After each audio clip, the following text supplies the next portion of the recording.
Unstable Unicorns Rules, a complete game guide. Download article. Everything you need to know from setting up the game to winning it. Co-authored by Derek Pedersen and Hunter Rising. Last updated, the 10th of July, 2024. Fact-checked. Setup. Playing a turn. Card types. Key terms. Winning the game. Advanced rule clarifications. Video.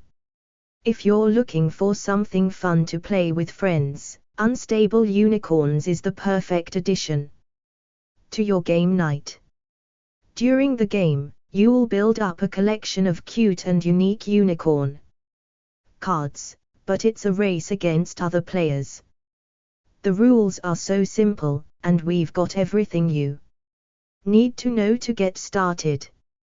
We'll walk you through the setup, taking a turn, and how to win the game, including some clarifications on some confusing cards. Unstable Unicorns Objective and Overview. Win Unstable Unicorns by being the first player to get 7 unicorns in your stable. Take turns drawing a card, playing an action, and discarding so you always have 7 cards in your hand. Use upgrades and unicorn cards to get closer to winning, or use magic cards and downgrades to slow down other players. How to set up Unstable Unicorns. Download article. 1. Play the game with 2 8 players who are 8 and older. Unstable Unicorns plays best when you have more players because you get to use all of the cards in the deck. Because there are a lot of cards with unique powers and effects, the game might be confusing for children who are any younger than 8 years old. 1. If you have younger kids, try playing Unstable Unicorns for kids with anyone 6 or older. Unstable Unicorn expansions add new cards to the game, but some of them may be inappropriate for children. If you're looking for a more adult version of the game for players who are over 18, try out Unstable Unicorns NSFW instead. 2. Give each player a baby unicorn and a reference card. Find the baby unicorn cards with a purple horn icon in the top left corner. It doesn't matter which baby unicorn card each player uses since they all have the same effect, so let everyone choose their favorite. Place the baby unicorn card face up along with your reference card in front of you. 2. The area in front of each player is called their stable, and it's where you play and keep cards throughout the game. Place the rest of the baby unicorn cards in a face-up stack in the middle of the table. The stack is known as the nursery. If you're playing with 2 players, find the nay cards with a red exclamation point in the top left corner, and give 1 to each player. 3. Shuffle the deck and deal 5 cards to each player. Take all of the cards with the black backs and shuffle them until they're thoroughly mixed. Then, deal cards to all of the players face down. Each player can look at their own hand of cards, but keep them secret from everyone else. Set the rest of the cards face down in the middle of the table to create the deck. 3. Leave a little space next to the deck so you have room for a discard pile as well.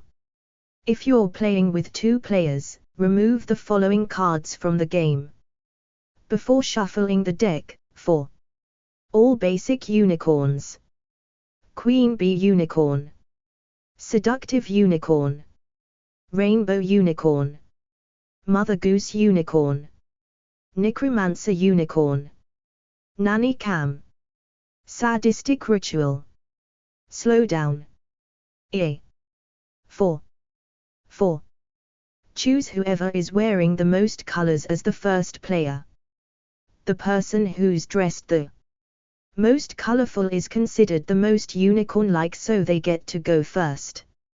Alternatively, just choose a starting player randomly or have the youngest player take the first turn. 5.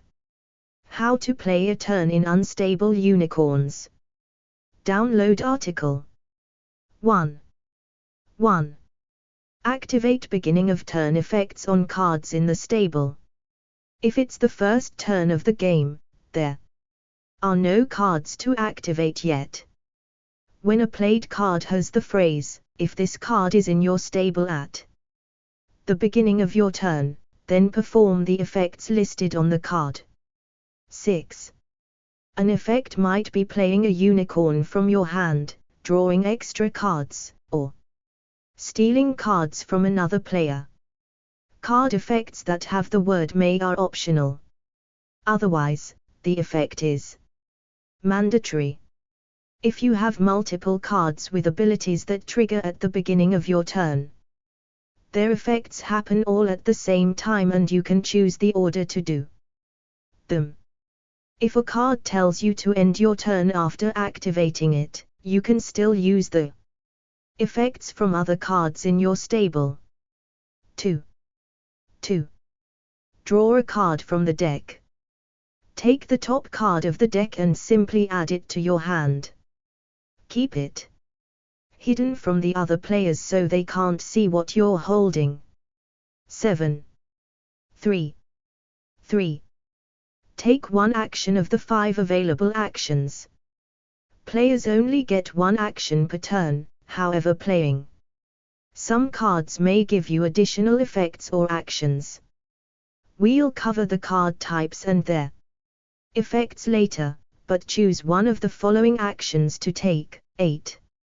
Play a purple, blue, or indigo unicorn card. Play a green magic card. Play a yellow downgrade card. Play an orange upgrade card. Draw a card from the deck. 4. Discard down to 7 cards in your hand. On your first turn, you won't have to discard. As you play more rounds, you'll gain more cards but can never end your turn with more than 7 in your hand. Choose the cards you don't want to keep and set them face up next to the deck in a discard pile. 9. After finishing a turn, the next player to the left takes their turn and play continues clockwise around the table. Types of unstable unicorn cards. Download article. 1. Unicorn cards. Every unicorn card has a horn symbol in the top left corner of the card. When you play a unicorn card, it stays in your stable unless it gets sacrificed or destroyed by another card. There are 3 kinds of unicorn cards. 10. Baby unicorns have a purple horn icon. Each player starts with one baby unicorn in their stable, but baby unicorn cards never go directly into your hand. Instead, card effects will let you move a baby unicorn from the nursery to your stable. Basic unicorns have an indigo icon.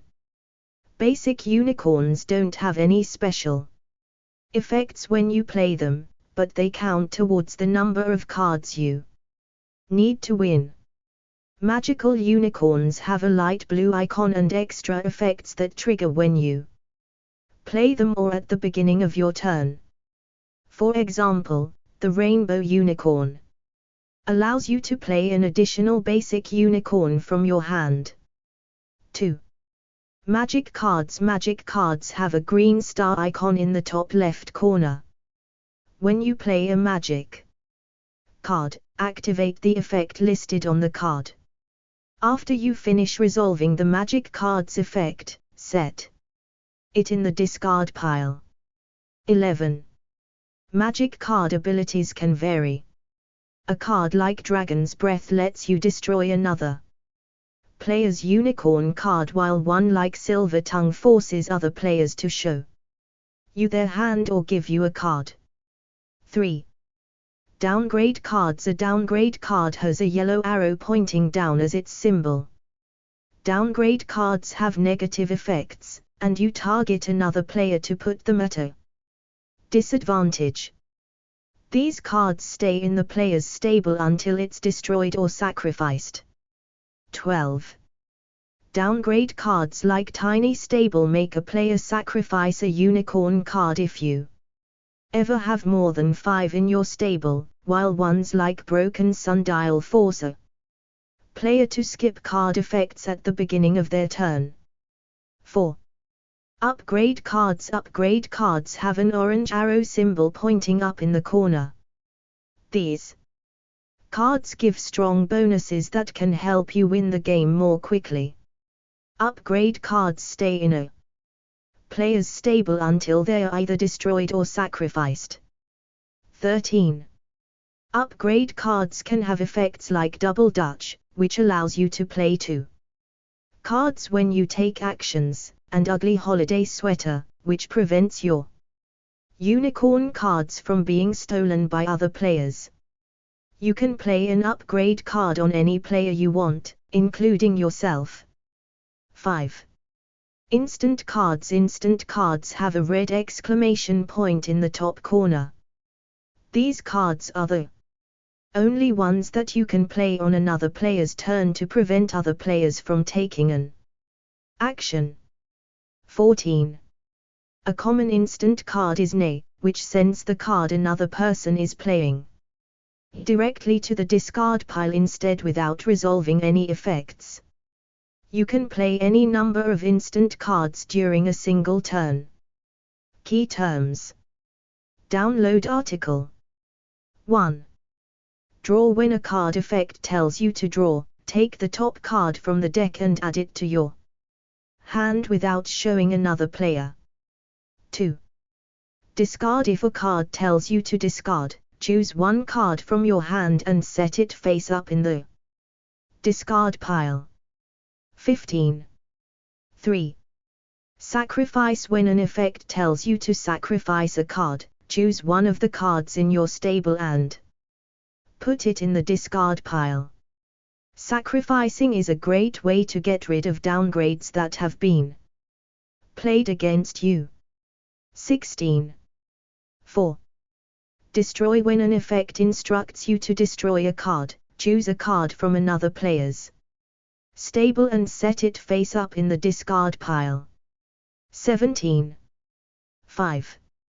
Steal. If a card tells you to steal, choose another player and take any card from their stable. Then, put the card directly into your stable. 18. How to finish and win unstable unicorns. Download article. 1. Win the game if you're the first to play 7 unicorns to your stable. Every unicorn card you play counts as 1 towards your goal, but some unicorn card abilities and card effects may change the total. As soon as a player plays their 7th unicorn card, they automatically win. 19. If you're playing with 6-8 players, then you only need 6 unicorn cards to win. If the deck runs out of cards, it automatically ends the game. Whoever had the most unicorn cards is the winner.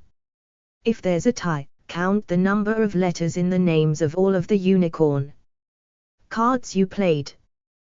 Whoever has the most letters wins.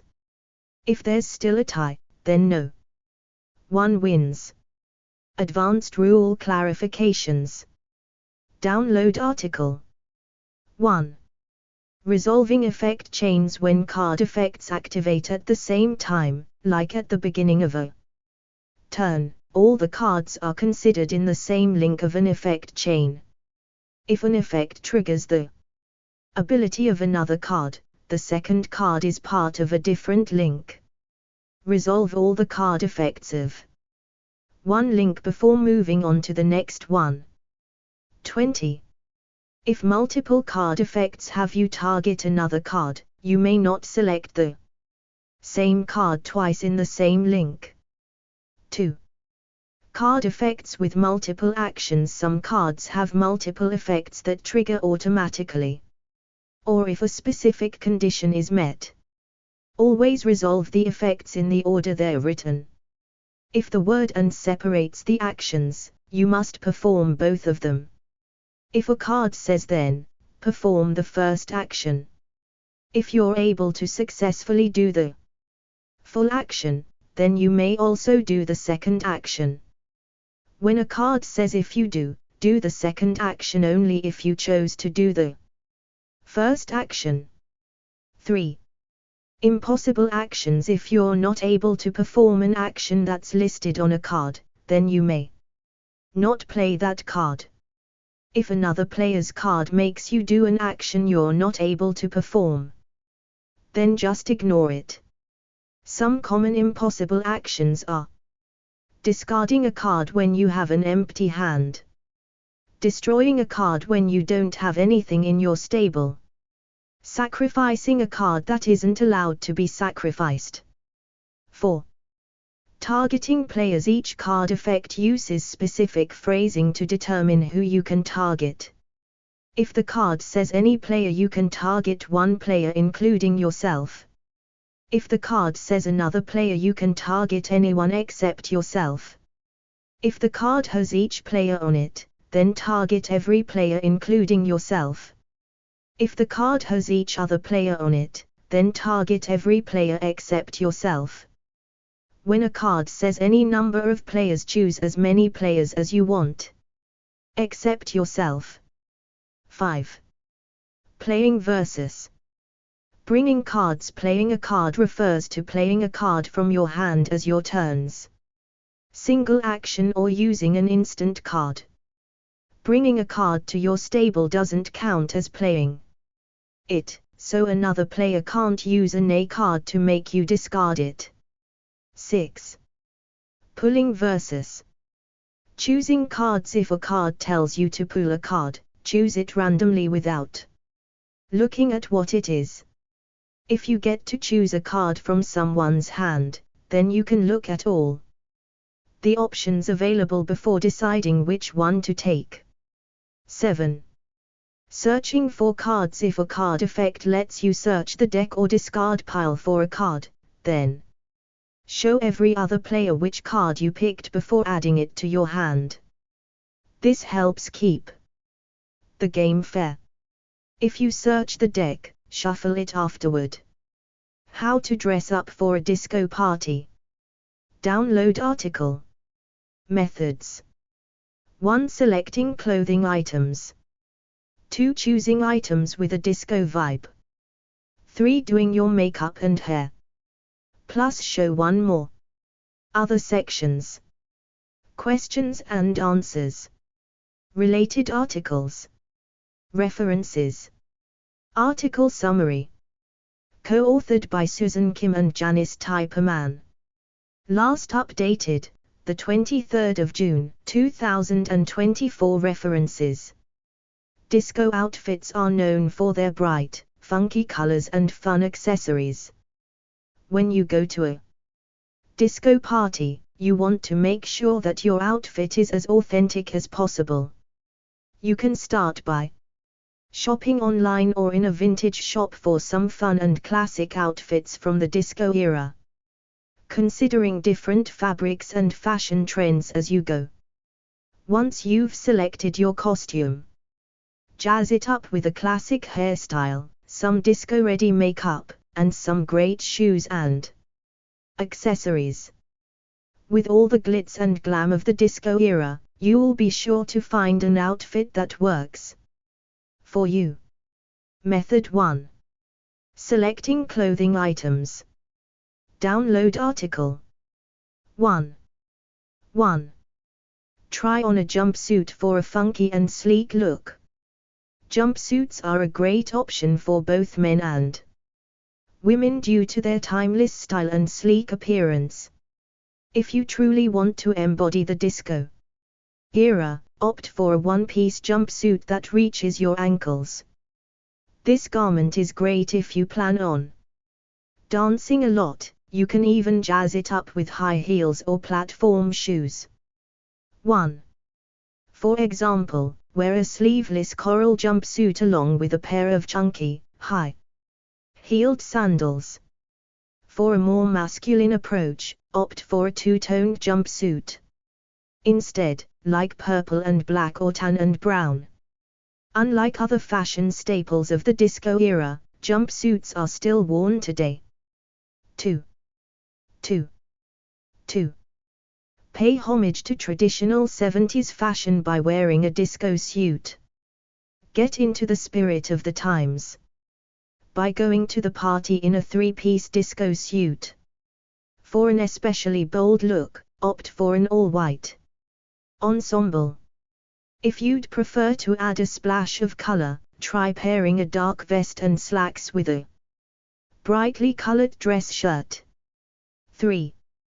For instance, wear a white vest, slacks, and jacket with a blue and white plaid dress shirt underneath. Add some flair to the outfit with a pair of sunglasses. 3. Pair some shiny pants with a clingy top to look extra chic. If you don't want to commit to the jumpsuit but still want to wear something fun and relaxed, try on some shiny, sleek pants with a form-fitting top. If you aren't a fan of long sleeves, wear a sleeveless top with brightly colored shiny pants instead. 4. For instance, try wearing a pair of shiny blue pants with a teal tube top or sleeveless shirt.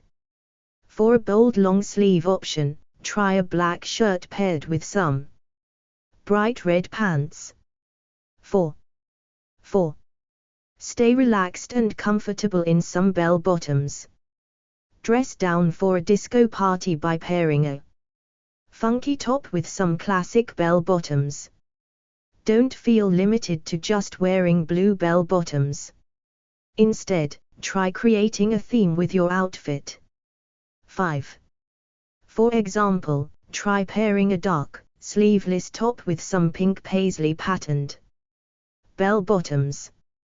For a more masculine look, try wearing a light yellow dress shirt with some gold pants. To really embody the 70s look, try choosing high-waisted pants. 6. The good thing about wearing bell bottoms to a disco party is that they are coming back to the trends, so you'll have new pants to mix and match with your usual outfits. 7. 5. Stand out in a miniskirt or midi-skirt. Pick a form-fitting miniskirt if you'd rather wear something short and form-fitting. If you'd prefer a skirt that goes down to your thighs, opt for a midi-skirt instead. Make your outfit extra funky by choosing a skirt with a fun pattern, like leopard print. 8. If you don't want your legs to get cold, try pairing your skirt with a pair of opaque tights. 9. 6. Put on a wrap dress if you'd like something more convenient. If you want a last-minute fix for your disco party, try on a wrap dress. Choose this option if you plan on dancing a lot, or if you'd prefer to wear something fancier than a jumpsuit. If you don't like sleeveless dresses and shirts, then this might not be the outfit for you. Keep in mind that, unlike other dancing dresses, the wrap dress usually goes down to your knees. 10. Wrap dresses are unique since they are often made of two different fabric colors. They also come with a cord that you can use to tighten the garment around your waist. For example, try pairing a burgundy and light pink wrap dress with a pair of wine-colored high heels. 7. Choose a dancing dress if you'd prefer a traditional option. Unlike spandex and leotards, dancing dresses allow you to look feminine without appearing too gaudy. Look especially striking at the party by choosing a dress in a bright, solid color. 11. For instance, try wearing a bright red dancing dress with white, high-heeled sandals. If you'd prefer a dress with long sleeves, try wearing a chino dress, which features long sleeves along with a thigh-high skirt. Opt for a plain look by choosing a dress in a solid color. If you'd like to spice things up, look for a garment that comes in a fun pattern. 8. Wear a white shirt and blue jeans for a quick and easy outfit. Opt for a more timeless look by wearing a traditional shirt and jeans, or something similar. If you want to add a splash of color to your look, go for a multicolored shirt along with a pair of flared jeans. Add some extra pizzazz to your ensemble with a chunky belt as well. 12. For example, try wearing a brown and yellow patterned shirt with some blue jeans, accompanied by a chunky brown belt. 9. Look extra suave by wearing a disco shirt. Bridge the gap between fancy and casual by wearing a fun, flowing disco shirt. While still paired with nice pants, you can look a lot more relaxed and laid back by wearing a disco shirt. If you want to dress up a little more, wear some neutral-toned slacks with your shirt. If you'd rather dress down, opt for some blue jeans instead. 13. For instance, pair a black and grey patterned disco shirt with a pair of grey slacks and some nice loafers.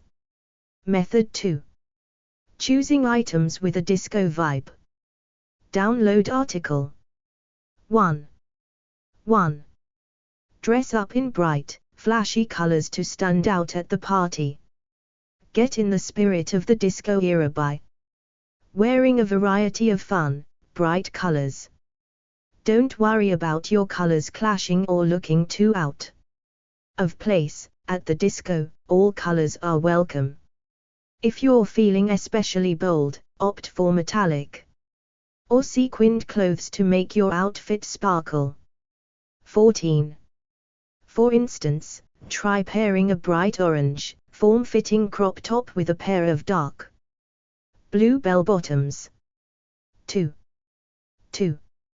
Pick clothing made of spandex to wear something fun and flexible. Go to a disco party in maximum comfort by incorporating spandex into your outfit. You can find spandex in a variety of different clothing items, including jumpsuits, jeans, and tops. Mix and match until you find the perfect outfit. 15. Viscose rayon is also a great option if you like to wear a lot of patterned fabric. 16. 3. Choose accessories with classic 70s symbols to embody the disco spirit. Pay homage to the disco era with a variety of classic symbols on the accessories, such as a peace sign or disco ball. Try to find shirts or other articles of clothing printed with these popular symbols. If you're feeling especially ambitious, order a cheap disco ball online and bring it to the party. 17. If you want to take a more musical theme with your costume, wear some vintage tees of famous 70s bands like ABBA or the Village People. 4. Select fringed fabrics for an extra funky vibe. Look for clothing and accessories that have an element of fringe, or dangly decorations. You can find many vests and boots with fringe, in addition to pants as well as other items of clothing. While not as stereotypical as a jumpsuit or pair of hot pants, fringed clothing and accessories are a great way to add an extra layer of cultural depth to your disco attire. 18. 5. Try on clothing with bright and fun patterns.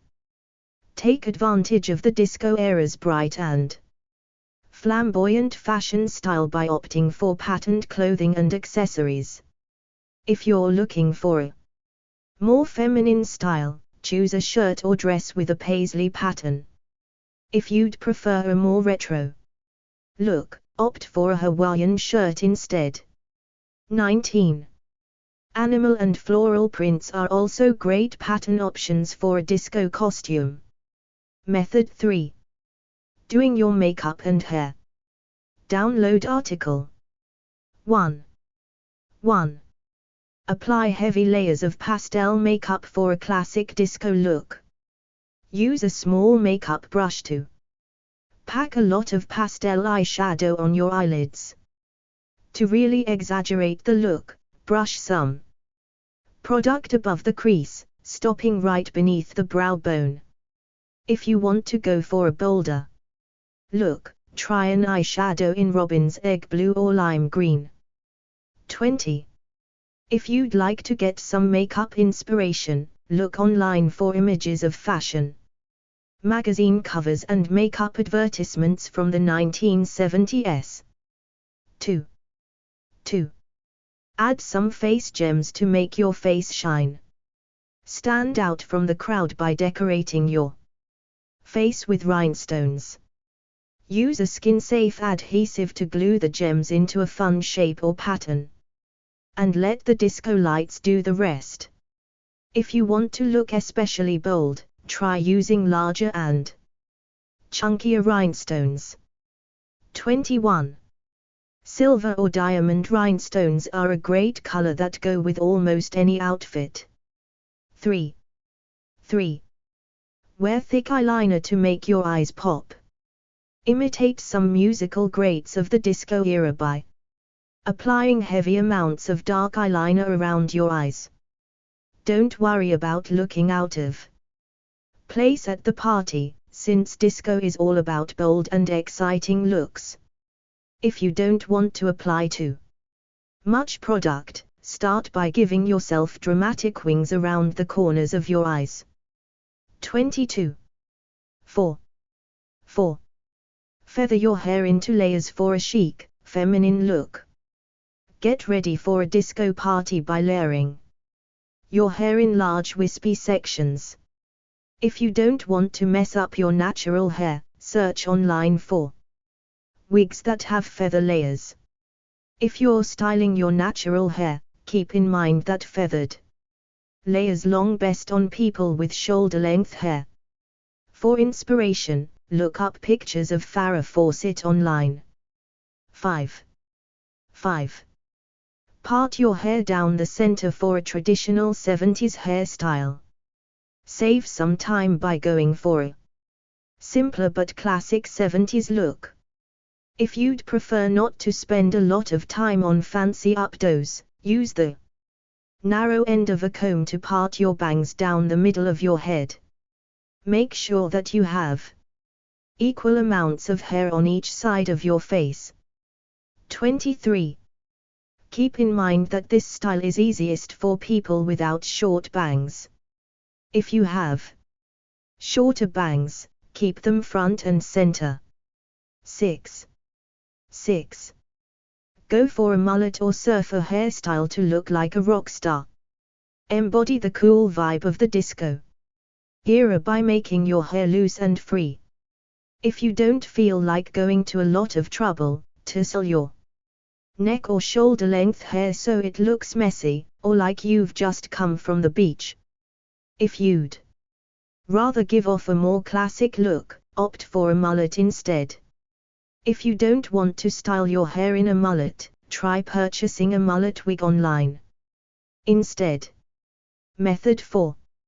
Finding funky accessories and shoes. Download article. 1. Slip on a pair of sunglasses for a retro vibe. Make your outfit look even funkier by accessorizing with sunglasses. While any sunglasses will do, opt for sunglasses with large, round lenses. Additionally, look for glasses with bulky frames and colored lenses to add some flair to your costume. 24. For a unique look, choose glasses with ovular or circular frames. 2. Include a headband in your outfit to add a burst of color. Round out your disco costume with a fun head accessory, like a brightly colored or patterned headband. Choose a headband that fits the circumference of your head, or that ties easily around your scalp. If you want to be extra fancy, look for a headband with fake jewels or other fun add-ons. 25. If you'd prefer a more natural look, consider wearing a leather band, some macrame decorations, or hair flowers instead. 3. Accompany your fun outfit with a stylish handbag. Switch out your traditional purse or clutch for a fun, shiny handbag. A shiny, disco-era handbag can really tie your outfit together, whether you're using it as an accessory or as a means to carry your wallet. Pick something fun and funky. And don't be afraid to think outside of the box. 26. If you aren't a fan of handbags, opt for a coin purse, wrist canteen, or binocular case instead. 4. Adorn your neck with a colorful scarf or feather boa. Add a pop of texture or color to your disco ensemble with a fashionable scarf accessory. If you're going for a more traditional outfit, try for a solid colored or printed scarf. If you'd prefer to make your ensemble extra funky, opt for a brightly colored feather boa instead. 27. If scarves and boas aren't your style, try grabbing a sequin sash or fan. 5. Highlight your ensemble with large, chunky jewelry. Finish off your outfit with some especially flashy earrings and bracelets. If you really want to embody the disco spirit, try on some armbands or wrist cuffs. If you're looking to round out your costume, then whisper chains and chokers are also an option. 28. If you'd like to look extra fancy, finish off your outfit with a tiara or crown. 6. Complete your look with a solid or bejeweled belt. Balance out your costume around the waist by wearing a neutral-toned or multicolored belt. If you're going for a themed outfit, a belt can really make your ensemble pop. For a simpler look, opt for a braided leather or beaded accessory.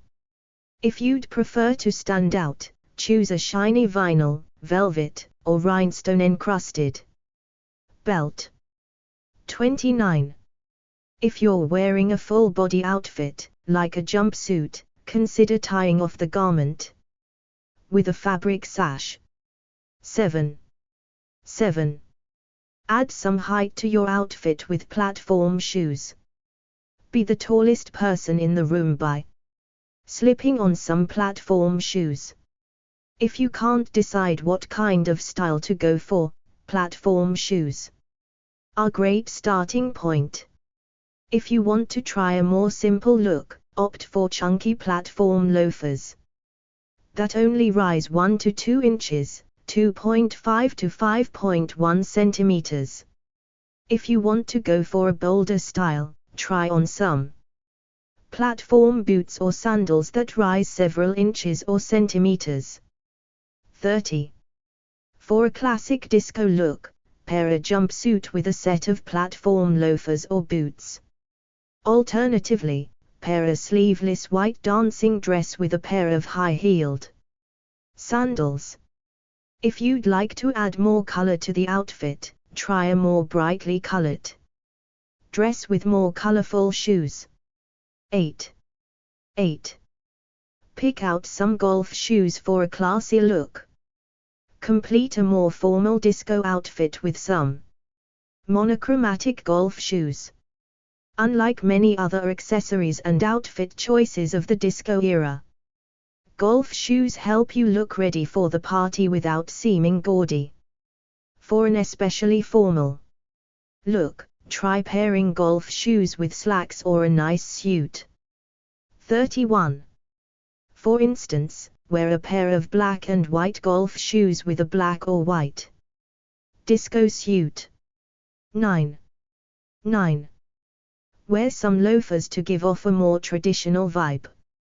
Being at a disco party doesn't mean that your whole outfit has to be funky and over the top.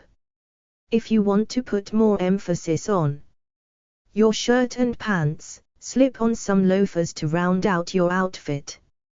You can also try on some loafers with a jumpsuit or disco suit if you'd like to make a statement.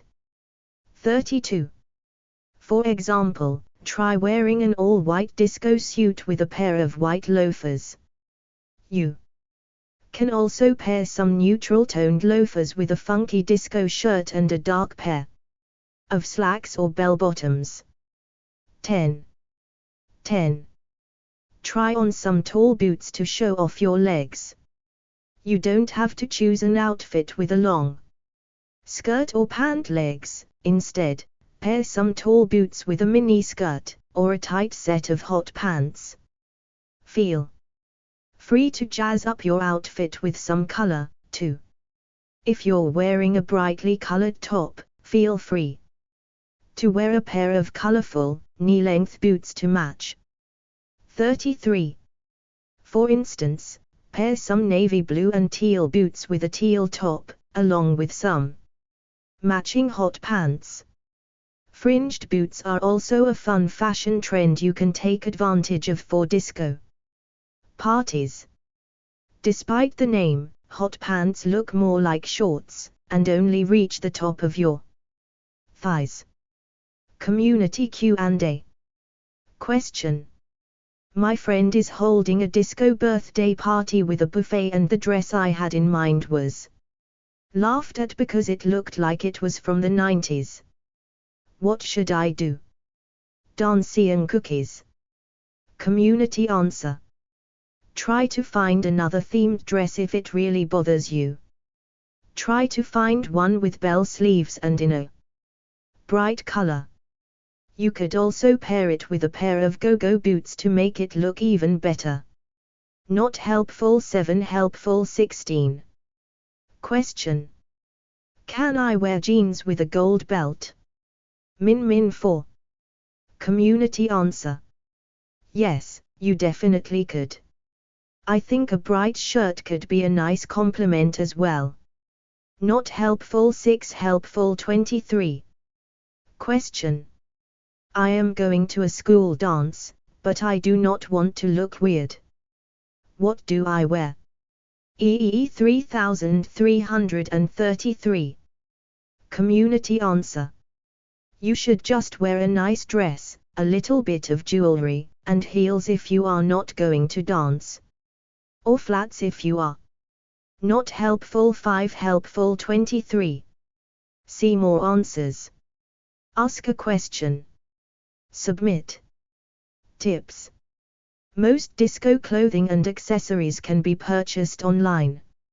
Some outfits, like jumpsuits, are still sold in clothing stores, however, they won't be the same style as a disco jumpsuit. Submit a tip.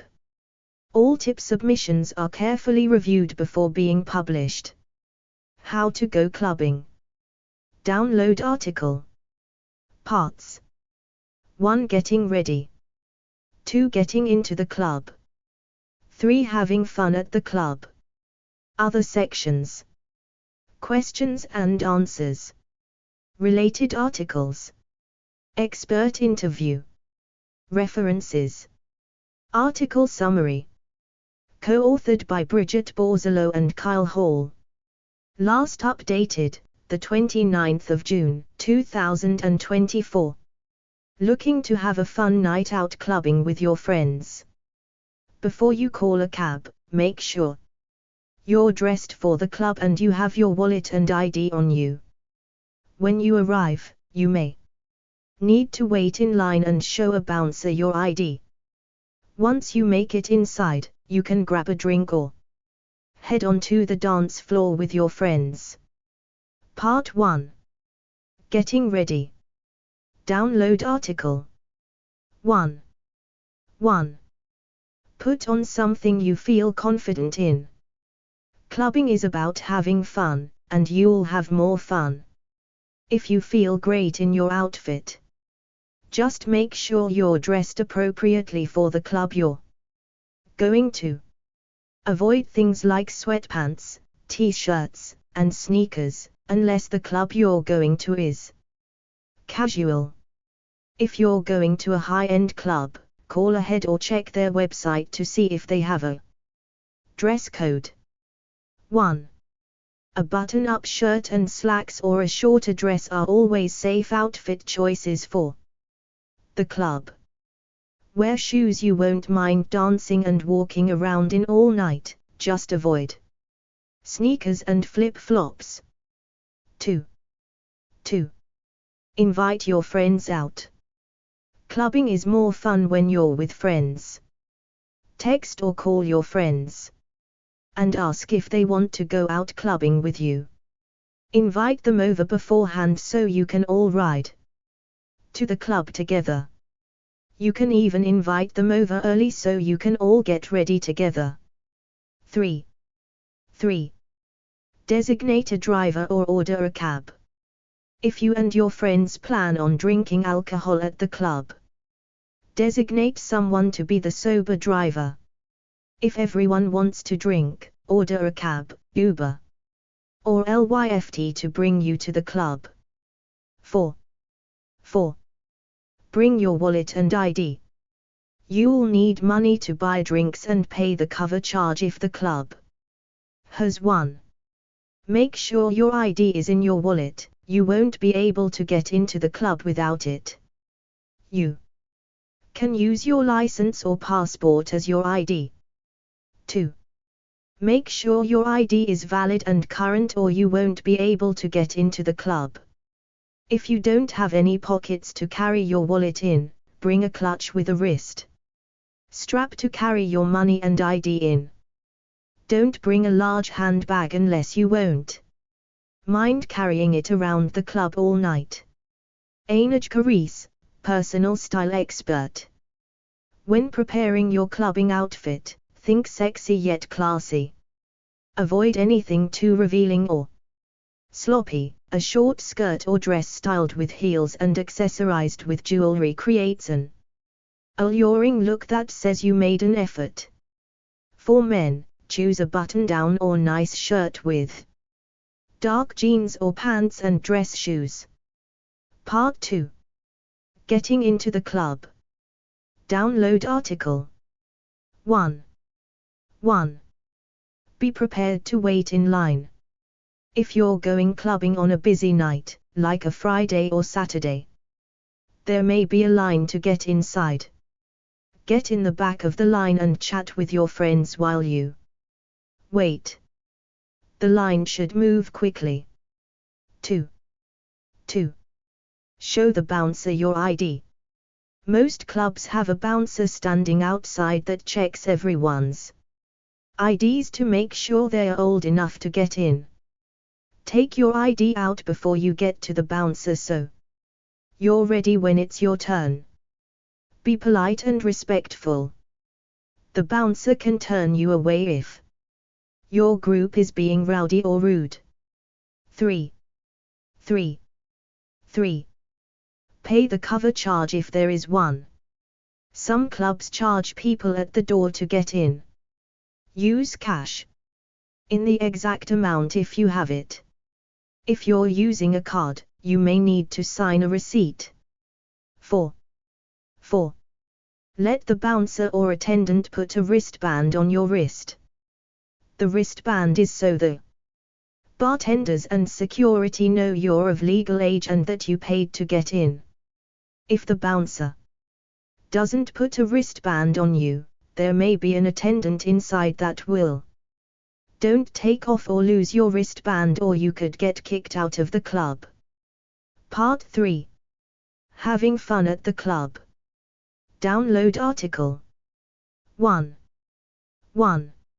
Order a drink at the bar if you'll be drinking. Go up to the bar in the club and wait for the bartender to ask what you'd like. There may not be a drink menu, so have an idea of what you want to order beforehand. After you get your drink, wait for the bartender to bring you your receipt so you can pay for it. 4. If you're not used to drinking alcohol, come up with a drink limit for yourself so you don't accidentally drink too much.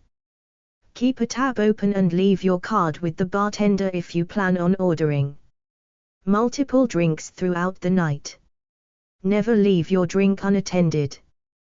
There is a chance it might get spiked. Don't forget to leave a tip. 2. 2.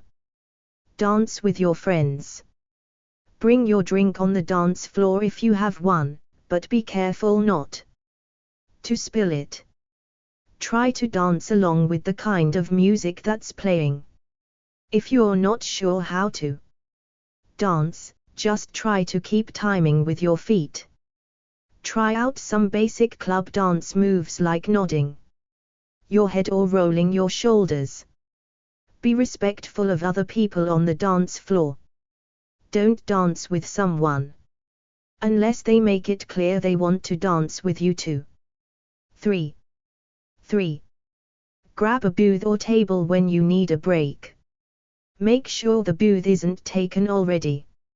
If you see a lot of drinks and bottles on the table, someone could be sitting there or it could be reserved for a party.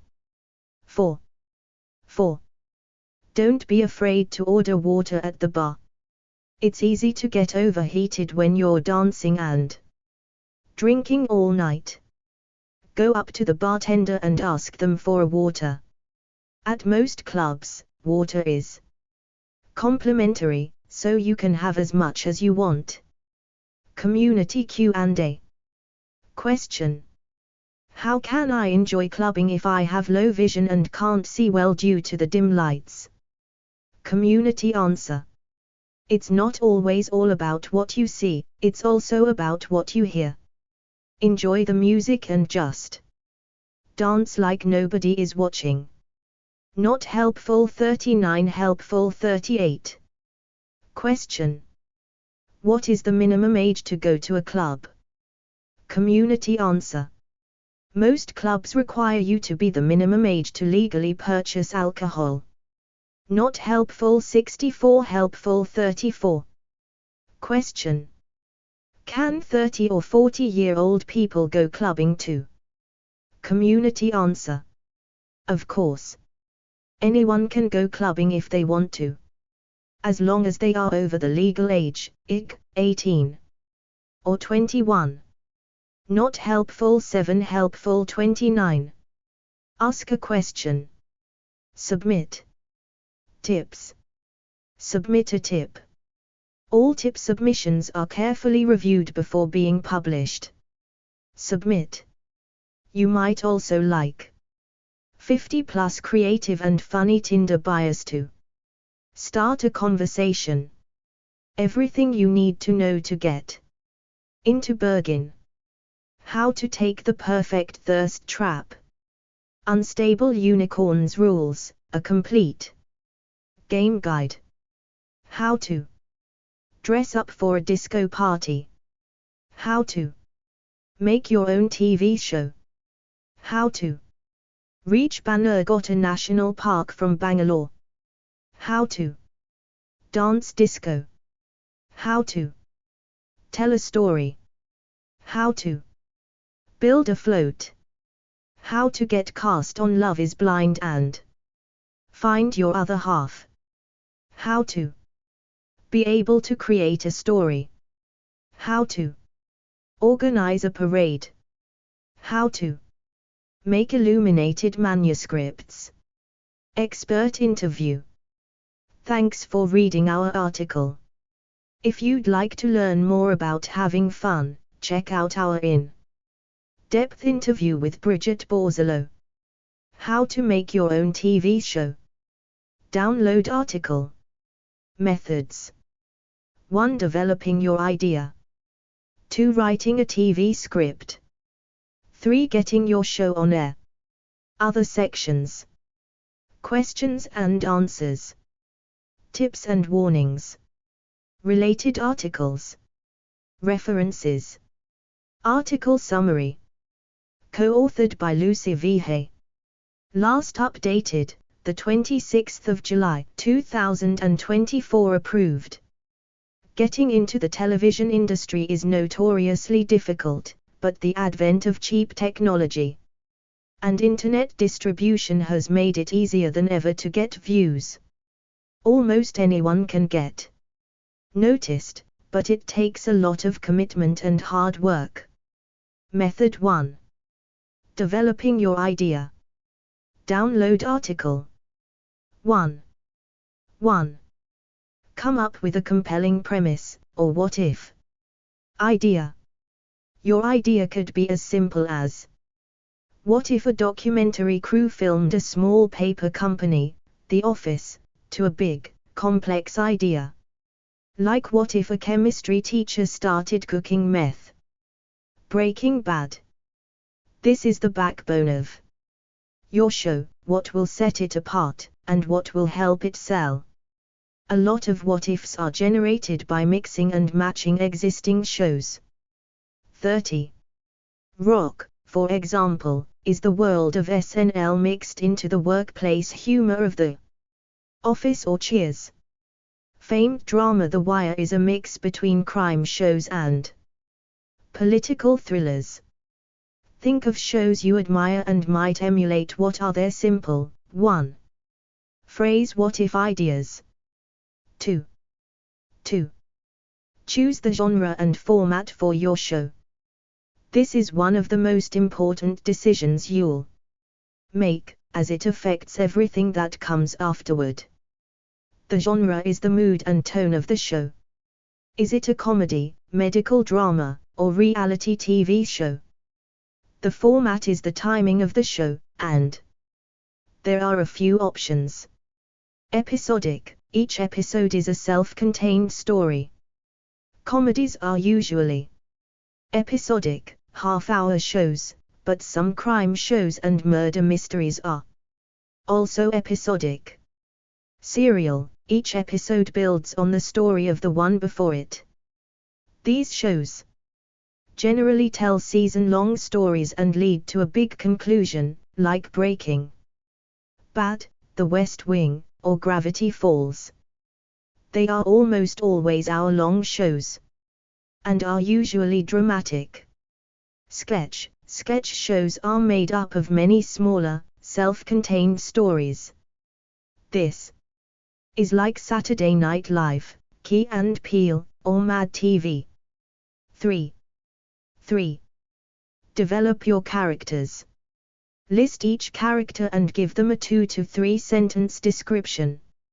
Avoid physical descriptions, instead trying to capture what makes each character unique. 1. Good characters have flaws and strengths. They are round, meaning that they have a personality beyond the angry gardener or the loving mother. What are each character's motivations? What is the character afraid of? This drives each character's actions in the show. Reality shows still need to describe the characters. What makes your subjects interesting or compelling? Why would an audience want to hear their story? 2. 4. Write up a treatment for the show. Treatments are somewhat like the blueprint for a show. They are used to show a development executive exactly what to expect from the show, should they make it themselves. To develop a treatment, you need a few things. The title: a good title usually has 2 meanings. Look at Mad Men, for example, which promises the world of advertising agencies as well as the slipping sanity of Don Draper. The logline: this is a punchy, 1 to 2 sentence recap of the show. It's the hook. based around the what-if premise. For example, Community's logline might be: a hotshot lawyer is forced to make a crazy new group of friends when his fake law degree forces him back to community college. The synopsis: this is a brief, one-page write-up of the show idea. What is the setting, plot, and general focus of each episode?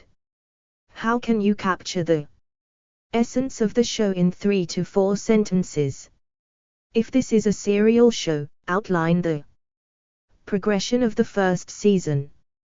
Character sheets: take each main character and write 1 to 2 sentences about them, focusing on their personalities and goals more than their looks. Episode guide: write a short paragraph about the first 4 to 5 episodes you want to show, detailing the plots that will make up the bulk of your show. 3. 5. Build some content around your idea. The best way to sell your show is to show someone the show in progress. Thanks to all of the cheap equipment these days, it is easier than ever to get pieces of your show on the web and in people's hands. The type of material you develop, however, will depend on your show. Scripts: it never hurts to have a script, and this is the most conventional and successful approach to making your own show, especially hour-long shows and dramas. Webicides: the best way to get attention is to simply make your show yourself. YouTube has made it remarkably easy to shoot short 2-5 minute episodes involving your characters and share them with the world. This is how Broad City and Workaholics both got picked up. Storyboards and sizzle reels: like a webicide but for longer projects, these are like test shots for your show. It could be an interview for a talk show, test shots for a reality TV episode, or storyboards and drawings for an animated show. Method 2. Writing a TV script. Download article. 1. Understand basic screenwriting formatting and conventions. Screenplays are specially formatted so that each page takes up roughly 1 minute of screen time. This format is the industry standard, and deviating from it will often end with your screenplay in the trash. The best way to avoid this is to use script software, such as Celtx, Writer Duets, or Final Draft. 4. Television scripts are formatted differently than movies, because you need to make act breaks, or where the commercials would go. Make sure you're reading and studying TV scripts to learn these conventions. There are many examples of formatted scripts online, such as this lesson written in the form of a screenplay. 2.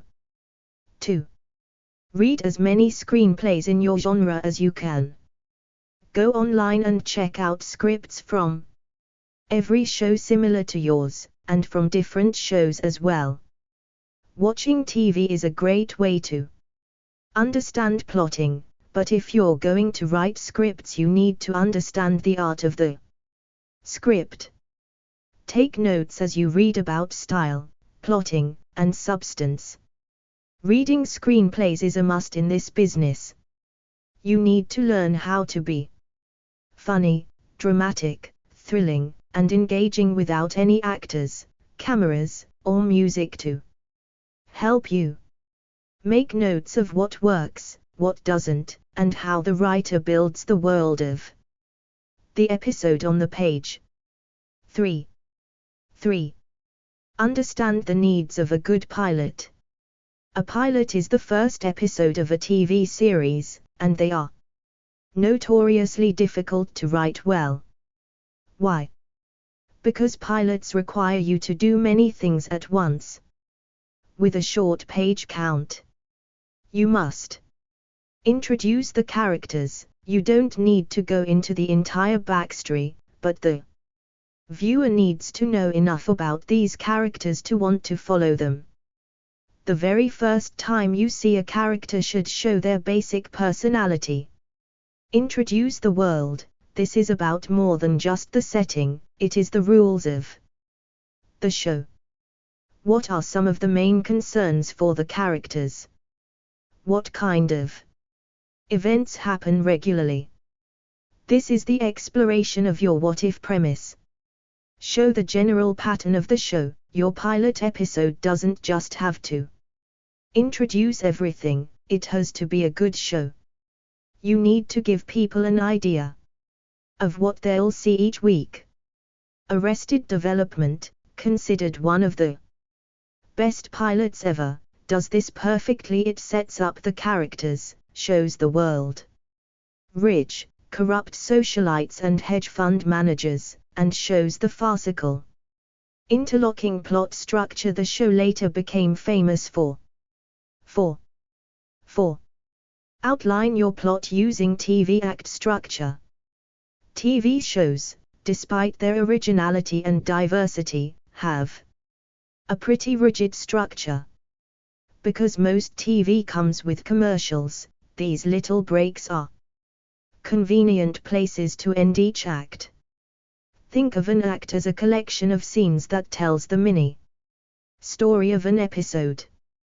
Between each set of commercials, you have the progression of the story, ending in a big moment, change, or climax that excites the viewer to keep watching when the commercials end. Understanding this grid helps you plug your show into the formula. 5. The cold open, common on sitcoms. This is the brief, 2 to 3 minute scene right before the title credits. It can impact the plot or just be a quick joke or scene. In dramas it is often the instigating incident, like finding the dead body on Law and Order. The acts. Hour-long shows have 5 acts, and half-hour shows have 3.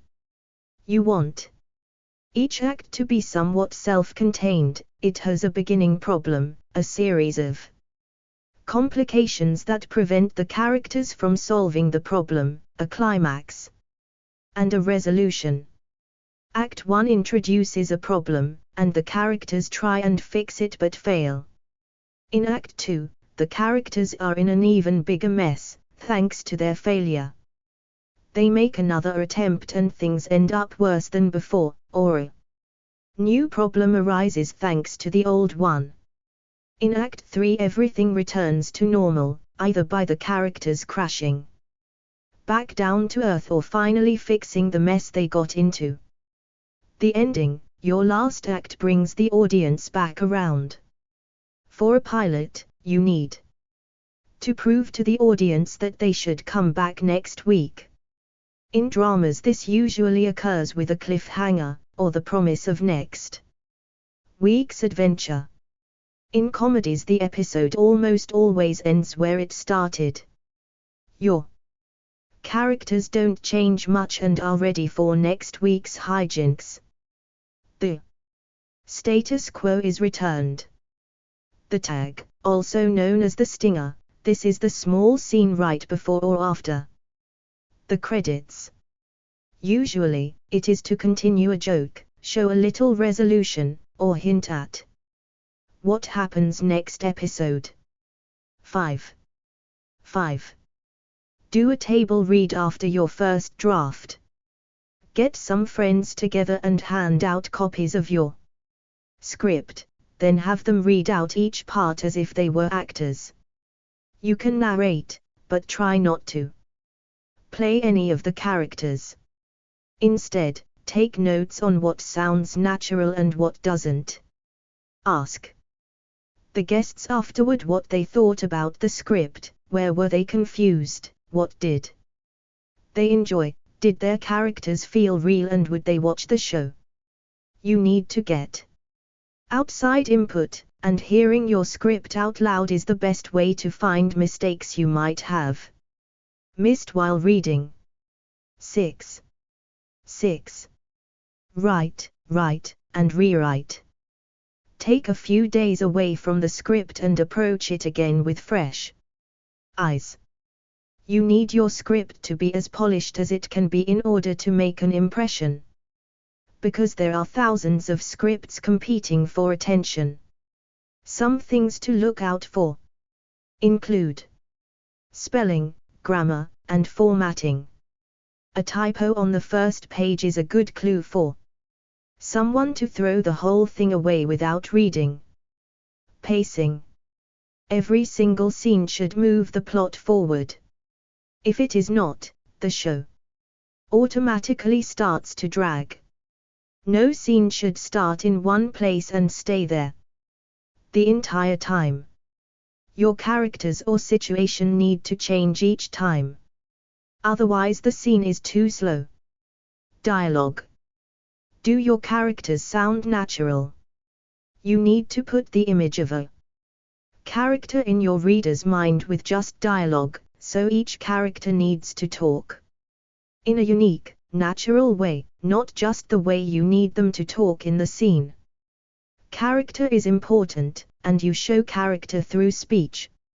6. 7. Shorten your script as much as possible. Cut away unnecessary exposition, scene descriptions, and character traits. If it doesn't matter to the plot, it needs to go. All the other stuff, from an actor's looks to the color of the walls, will be decided by the director, not you. You want the script to read like a show, moving briskly along and sweeping up the reader in the story. And characters. Shorter is always better because it means you cut away anything that wasn't amazing or essential. Hour-long shows need to be between 45 to 70 pages. Half-hour programs are usually between 25 to 37 pages. Method 3. Getting your show on air. Download article. 1. Consider shooting the show yourself.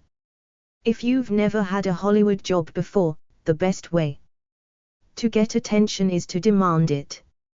Getting someone to read your script is tough, but if you can develop a few thousand views on your video, people will start to take notice. You don't necessarily need to shoot the entire show, either. Sites like Amazon Studios, for example, allow you to post clips that people vote up and down, giving great ideas visibility. Always Sunny in Philadelphia, for example, was written and shot on a tiny budget, then sent to executives at FX. They were so impressed with what they saw they bought the show. Almost anyone can get a show on public access, and they often have equipment and training options available too. 2. Tap into industry representatives and resources. Shop for agents and producers who are open for submissions, and enter in contests and festivals for exposure. The best way to do this is through the trades such as Deadline.com or Variety. These sites are mandatory reads, as they talk about development deals, who is shopping for shows, and agents currently on the market. Whenever you see a show like yours or a writer/producer you admire finding work, make a note of their agency, like CAA or WME, and their collaborators. Check out their websites and send out query letters asking to meet. 7. You can also post your idea on search sites, like the Blacklist, that allow agents to search for manuscripts that match their interests.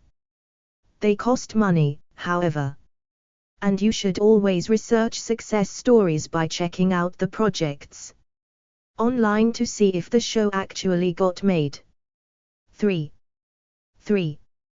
Create a list of companies to approach that make shows like yours. Find the groups that are making shows like yours and send them a quick letter. Use their websites to get the names and emails of executives and workers in the development department. The more you can tailor your search to specific people that would be interested in your script, the better your odds of making a show. You wouldn't pitch a cheesy monster show to NBC, you'd send it to Sci-Fi. Reality TV shows shouldn't be sent to the producers of The Sopranos. Think about what the studio is already making to pitch to the right people. 8. 4. Keep on writing, filming, and working in the film/TV industry. Very few people make a TV show without starting on the bottom rung. You can always produce your own show, and you might take off. But 95% of all TV creators started as production assistants, writing assistants, camera operators, actors, etc. This is the best way to meet people who might help you out later on and opportunity and learn how TV is constructed. You should try and have 3 to 5 pilot scripts on hand or being worked on at any one time. You never know when an idea will be taken, when someone will like you but want a different story, or when someone wants to see more of your work. The people who get shows made keep working, writing and rewriting until something is on air. Community Q&A. Question: what if I am only a kid? Community answer: if you are only a kid, that's a great thing. You have bigger dreams and aspirations than much of the world around you. Pitch your idea to someone.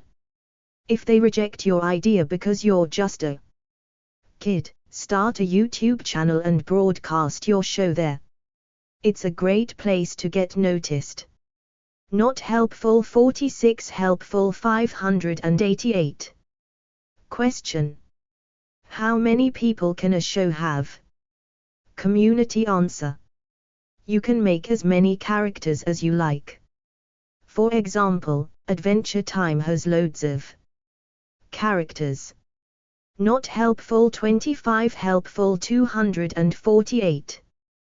Question: can 3 teenagers write a TV show, continue their education, film it and eventually get it onto TV? Community answer: why not? Anything is possible with dedication and focus.